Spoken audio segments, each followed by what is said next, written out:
Well, good morning, afternoon, or evening, whichever applies. You've made it to week 3 of the course, so you're already 1/4 of the way there. Hopefully, that's encouraging. A couple things I want to say about this week before I launch into the main subject matter here. There is, rather than a lecture or series of lectures for you to watch this week, there is a film. It's called The Power of the Past. I have a link to it in Canvas. I'm just not exactly sure how the link is going to work.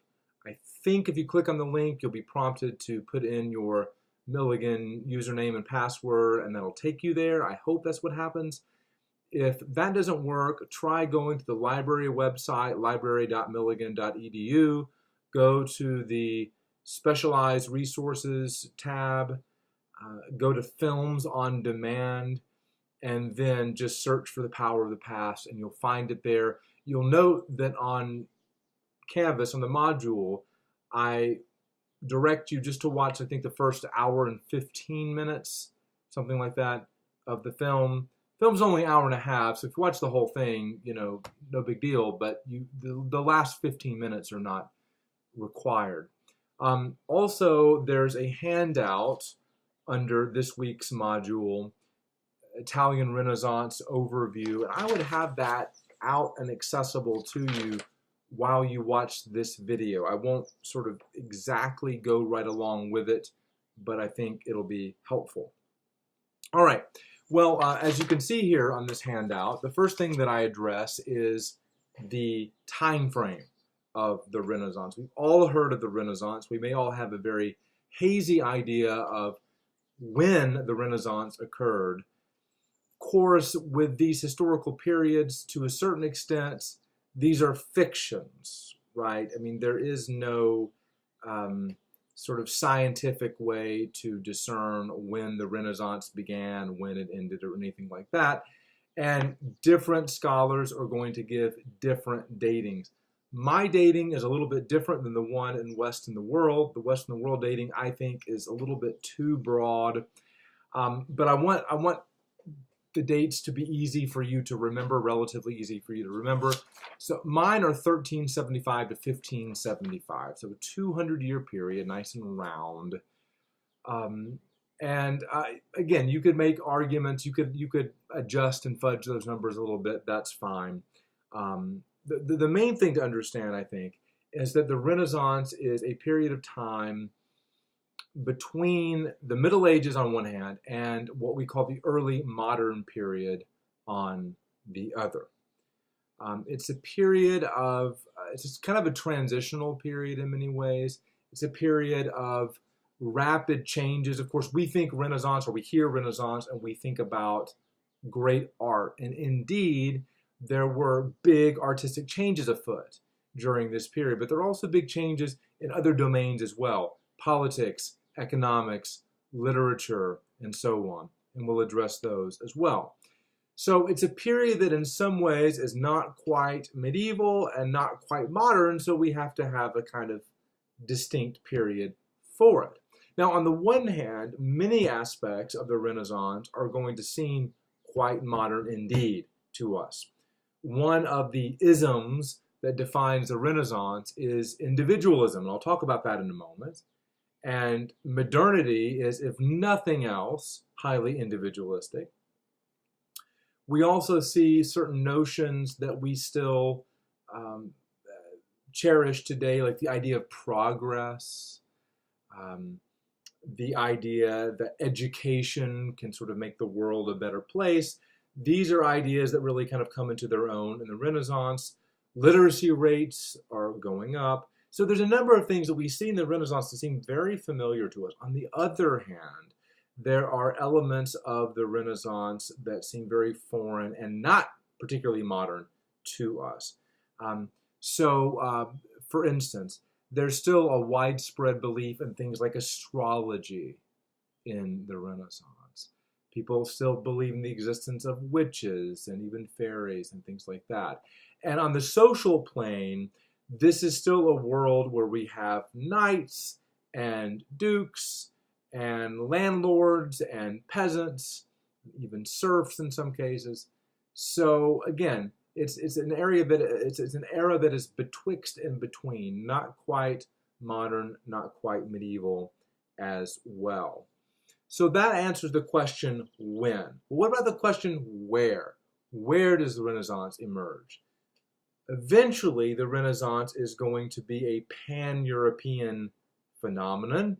It's going to sort of reach some of those edges of Europe, like the British Isles. But there's no question that the Renaissance begins in Italy in general, and indeed Florence in particular. And towards the end of this video, I'm going to address the question, why Italy? I think there's some good reasons why. I don't think it's random or arbitrary that the Renaissance begins in Italy. Before turning to that, I want to talk about sort of 5 isms, as I said a moment ago, that help us to define the essence of the Renaissance. These are all found in your West in the World reading for this week. So this is meant to complement, but certainly not replace, your reading of West in the World. And in a couple of cases, I think some of the discussions in West in the World could be a little bit more helpful. So I'm trying to offer a little bit of extra help here. Let's start with one ism that I mentioned just a moment ago, and that is individualism. Now, it's not self-evident precisely what individualism means, so let me explain what I mean by that. 2 things, really.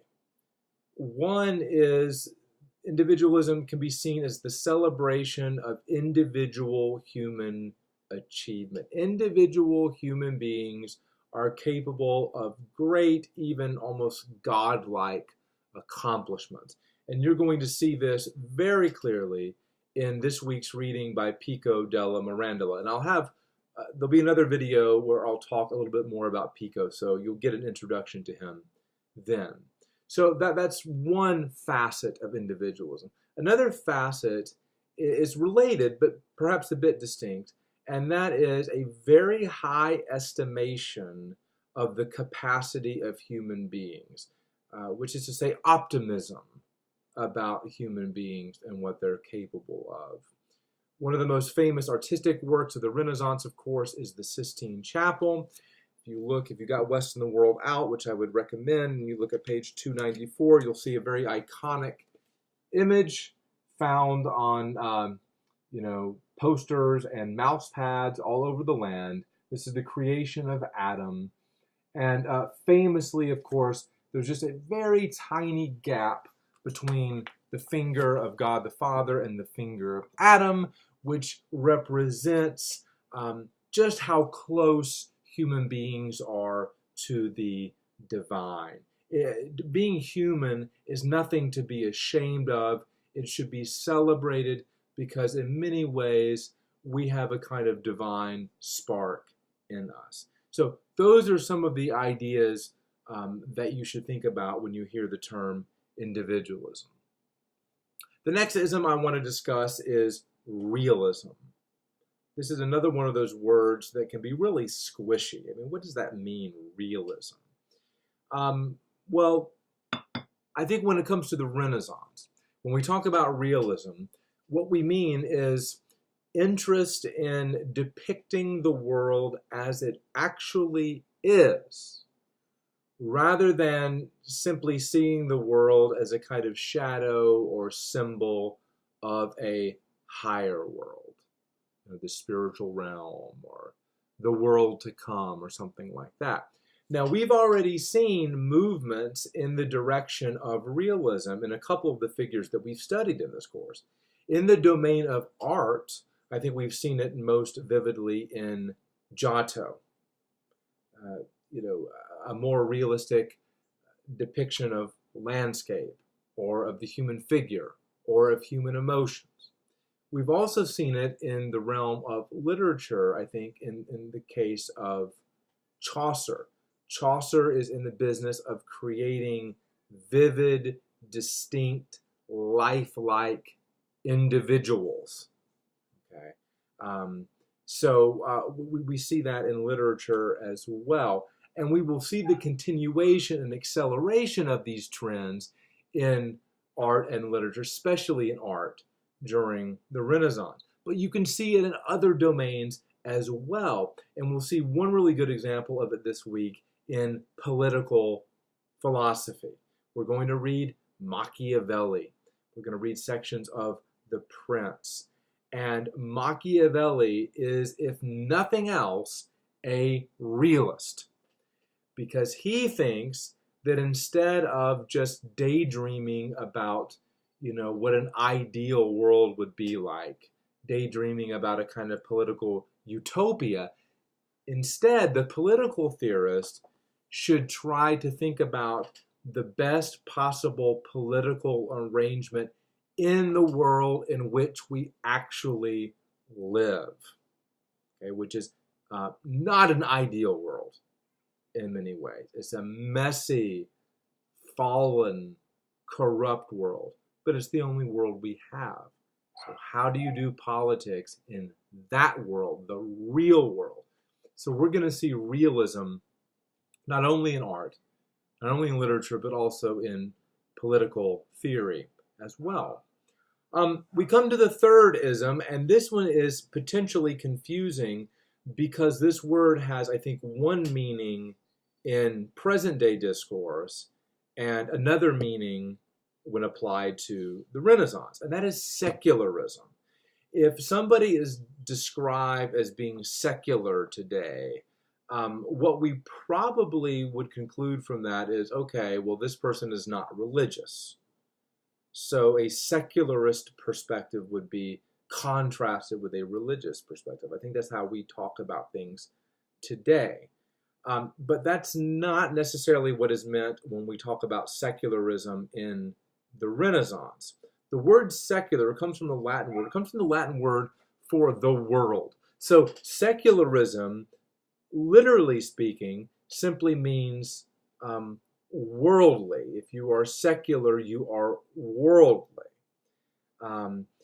Worldly in the sense that you are focused on life here and now, the present world.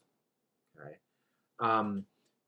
So a lot of Renaissance people, and I need to be very clear about this, most people who were involved in the Renaissance were Christian, and many of them were very devout Christians.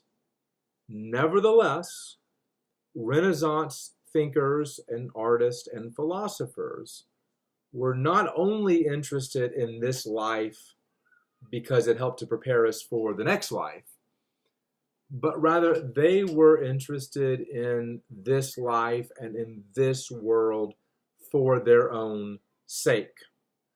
Okay? In that respect, we talk about Renaissance figures as being secular, not meaning necessarily that they were non-religious or certainly anti-religious, but simply because they found this life to have a value, an intrinsic value, quite apart from the next life, the life to come. And that brings me to the fourth, and not quite final ism, which is activism. And this is a really hard one to get your mind around. And I think this is one of the isms that West in the world does not perhaps describe terribly effectively. You kind of get the idea from West in the world that activism means that in the Renaissance, people were really into doing stuff. Well, people are always doing stuff. So that's not very helpful. What does activism mean in the context of the Renaissance? Well, Renaissance activism, I think, is denotes an idea that we just take for granted as common sense. But in the Renaissance was a kind of a new idea. And that is the idea that if we sort of work hard and we coordinate our efforts as human beings, we can really make a difference in the world. We can make the world a better place. Now you may think, well, duh, right? But that was not the medieval worldview. And I think, by the way, this will come through very clearly in The Power of the Past film. The medieval worldview is, the world is what it is. And the world is fallen, it's corrupted by sin. We can maybe do a little good here and there, and we ought to do a little good here and there. But whatever good we do is not going to change the fundamental structure of the world. And with the Renaissance, you get a much more optimistic notion that coordinated human effort and activity can really make the world qualitatively a better place. And you can, of course, see how this ism is intimately connected with two of the isms that I've already talked about. Number one, individualism, right? The idea that the individual has this great capacity, and the individual can really make a difference, but also secularism, right? Because the concern is not just preparation for the next world, but let's make this world better, okay? So these isms sort of bleed into each other. That's just the way it is, and that makes a lot of sense, right? That these would be interconnected in some way. Finally, we come to humanism. And I think with humanism, we come even closer to the very heart of the Renaissance. And notice I haven't quite defined the Renaissance yet. I think when we come to humanism, that will enable us to do that. And again, same deal with secularism. Humanism has certain non and even anti-religious connotations today. So if you meet somebody at Starbucks, for instance, who describes himself as a humanist, odds are pretty good that person is actually not religious. But in the Renaissance, that is not the case at all. Virtually all of the people who would describe themselves as humanists were in fact religious, in some cases highly religious. So we've got to come up with some kind of alternative definition for humanism. Now, again, I said that humanism gets us very, very close to the heart of the Renaissance. What does that word even mean? I haven't talked about the word itself yet. Renaissance. Okay, it's a French word. The Italians have to be really annoyed that we have this French word for something that the Italians invented. Anyway, the French word simply means rebirth. Okay? So the Renaissance is the rebirth. But of course, that only raises the question, the rebirth of what? And the answer is actually quite straightforward. The Renaissance, at least to some people's mind, was the rebirth of the classical world. Classical learning, classical scholarship, classical art, classical values. Okay? And when I say classical, I'm talking about Greco-Roman antiquity, right? That period from about 500 BC to roughly 500 AD. Okay, that's the period of classical antiquity, and of course, by the time of the Renaissance, that period is 1,000 years in the past, very distant in many ways. But the goal for many Renaissance figures was to revive that era. And here's where humanism comes in. What is humanism? Humanism is not so much Renaissance humanism. Renaissance humanism is not so much a set of specific ideas as it is an educational program. Okay? It's an educational program that, number one, really stresses certain disciplines. Okay? It's not stressing, business or engineering or nursing.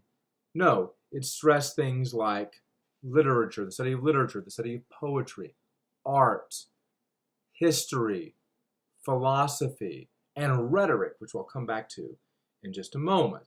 These are the things that we would call today the liberal arts. But, and this is the second sort of feature, The idea wasn't, oh, well, let's just, read some textbooks on poetry that were written 10 years ago, or let's read some, history from 50 years ago. No, no, no. When it comes to poetry or history or philosophy or literature, what you do is you go back to the classics. That's how you learn these disciplines. That's how you study these subjects. You go back to the masters from classical antiquity. So you want to learn about poetry, you've got to read Homer, right? And so on and so forth.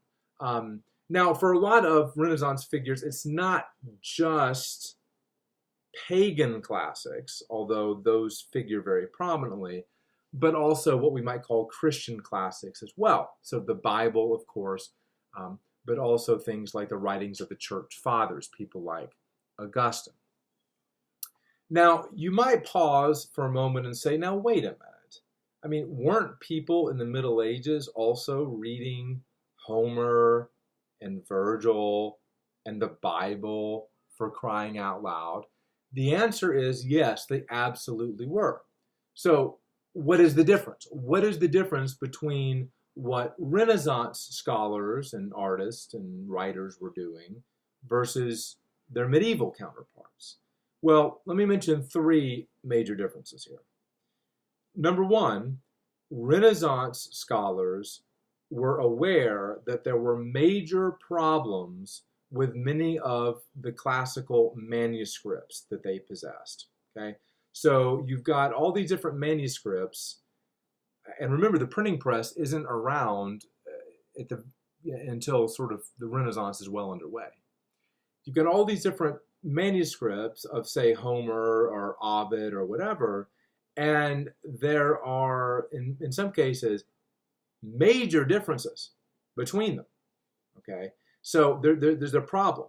There's been corruption, and Renaissance scholars are going to be very keen to try to create the most reliable text possible. Okay, they're interested in that to a degree that the medievals were not. So there's one difference. Another difference, this is, I think, even a bigger one, is that, for medieval authors like Dante, say, yeah, he's reading Homer, absolutely. But he's reading Homer in an English translation. He's reading Homer in a Latin translation. Okay, just like medieval theologians, by and large, did not read Hebrew and Greek. They read the Bible in Latin translation, the Latin Vulgate. Well, Renaissance scholars became increasingly convinced that that was not good enough. If you really want to go back to the sources of antiquity, if you really want to revive, revive the classical world, not only do you go back to the classical text, you've got to read them in their original languages. And that's true whether we're talking about Homer or whether we're talking about the New Testament. Okay? One of the big sort of mottos of the humanists was a Latin phrase, ad fontes, A-D space F-O-N-T-E-S, which literally means to the sources. Go to the sources. And that means not only reading classical authors, but reading them in their original languages. And I think most of us today have some idea of just what is lost in translation. So you want to go back to the original. All right. Well, the third difference, I think, in terms of Renaissance scholars reading classical authors versus medievals, medieval authors were really big on commentaries. Okay, so you might read Homer in a Latin translation, but you would also read a whole bunch of commentaries that have been written on Homer, and those commentaries may be 100 years old, 500 years old, whatever. Again, Renaissance authors say, okay, the commentaries may be fine, but let's sort of put the commentaries to the side and really focus on the original text itself.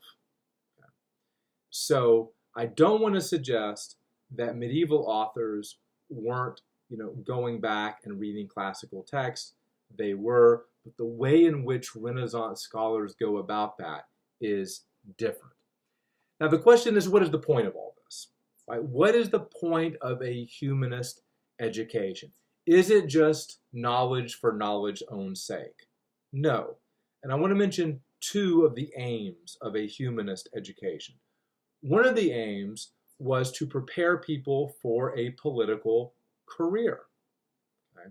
This is going to be especially true in places in Europe where there's a republican form of government. I mentioned a moment ago that one of the most important, perhaps for some, the most important discipline is rhetoric.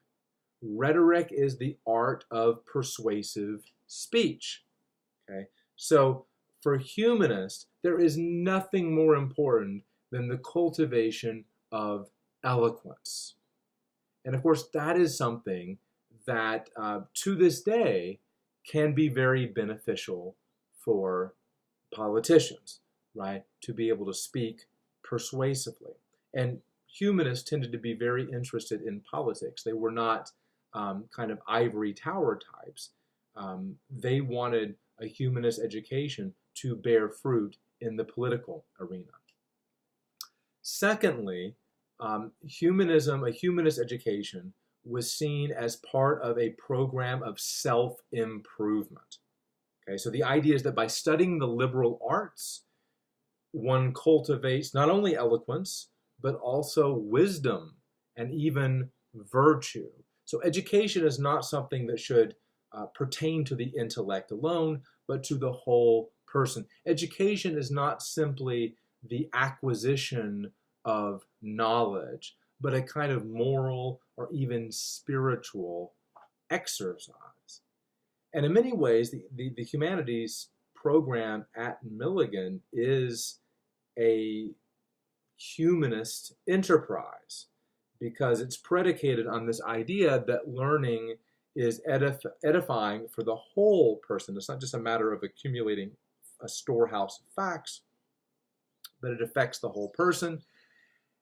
And the humanities program at Milligan also shares the humanist idea, the Renaissance humanist idea, that real knowledge begins with the study of the past. Okay? That you don't actually acquire wisdom by fixating solely on the present and the concerns and questions of the present world. The way you really gain wisdom is to kind of detach yourself, at least momentarily, from the present and study the past. All right. Well, in conclusion, I'll come back to that question that I promised I would return to, which is, why does the Renaissance, now that we hopefully have a bit of a grasp on sort of what the Renaissance is all about and what it stands for, why does it begin in Italy as opposed to, say, England or Spain? Several reasons. Italy, of course, is ground zero for the Roman Empire and the kind of Greco-Roman culture that reigned supreme in the Roman Empire. And so if you live in Italy, and this is true of people who live in Italy to this day, if you live in Italy, you are constantly seeing, literally seeing, reminders of the classical past, right? So think about people, I mean, there's got to be all kinds of people today in Rome who walk by the Colosseum or the Pantheon on their way to work, okay? So that sort of keeps classical antiquity front and center in people's minds in a way that it wouldn't if you live in, say, Scotland, for instance. Another reason why Italy is the matrix of the Renaissance, one of the most important developments of this period, the period we're studying, is the fall of the Byzantine Empire. Byzantine Empire, which had been in the process of attrition for a long time, finally collapses altogether in 1453 with the fall of Constantinople to the Turks. And what happens is you have a kind of migration of Byzantine, Greek-speaking refugees fleeing Constantinople and going to Italy. And what are they bringing with them? They're bringing with them, first of all, Greek manuscripts, but they're also bringing knowledge of the Greek language, which almost no one had in Italy at the time.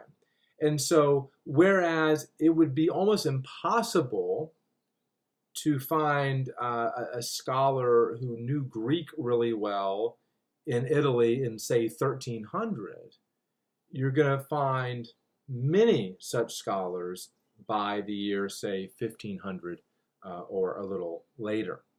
So that's one of the mechanisms by which Greek language and learning was revived in Italy. Third reason, political instability. Okay, there is no Italy as we know it today during the Renaissance. Okay, Italy as one unified nation state, we don't get that until the late 19th century. So as you'll read in your textbook, Italy during the Renaissance is really just a kind of patchwork of principalities and republics, which were often feuding with each other and being riven by internal strife as well. So this is a time of great political instability.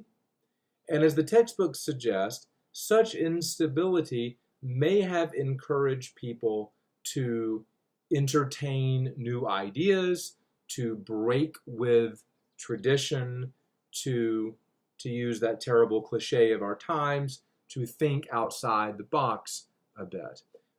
So it may be that the political climate of Italy was also propitious and receptive to the Renaissance. One last point, fourth and final point. Italy became a major hub of trade during this period, imports and exports alike. This generated quite a bit of money. That excess capital spurred on the development of banking as we know it today. And simply put, no excess capital, no Renaissance. Okay?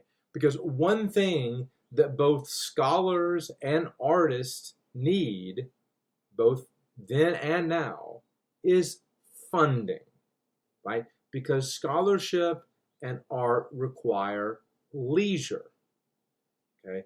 And leisure is only possible with wealth, okay? So the wealth that is generated in Italy at this time is going to make possible the achievements of many of these artists and writers that we're going to talk about. Okay, that's all.